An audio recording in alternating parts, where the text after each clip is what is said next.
তৈরি পোশাক খাতের বাইরে দেশের রপ্তানি খাতকে বহুমুখী করতে ৩,০০০ কোটি টাকার স্কিম চালু করেছে বাংলাদেশ ব্যাংক। রোববার এ সংক্রান্ত প্রজ্ঞাপন জারি করেছে দেশের আর্থিক খাতের নিয়ন্ত্রক সংস্থাটি। প্রজ্ঞাপনে বলা হয়, ৩ বছর মেয়াদী এই স্কিমে অংশ নেওয়া আর্থিক প্রতিষ্ঠানগুলোকে ৪% সুদে পুনঃ অর্থায়ন সুবিধা দেবে বাংলাদেশ ব্যাংক। আর রপ্তানিকারকরা সর্বোচ্চ ৭% সুদে ঋণ পাবেন ওই আর্থিক প্রতিষ্ঠান থেকে। এক্ষেত্রে অগ্রাধিকার দেওয়া হবে দেশীয় কাঁচামাল ব্যবহারকারী রপ্তানিকারকদের।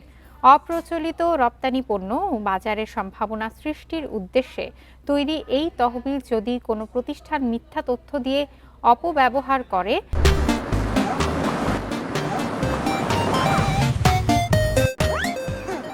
তাহলে তাদেরকে স্বাভাবিক সুদ হারের অতিরিক্ত ৫% জরিমানা করা হবে।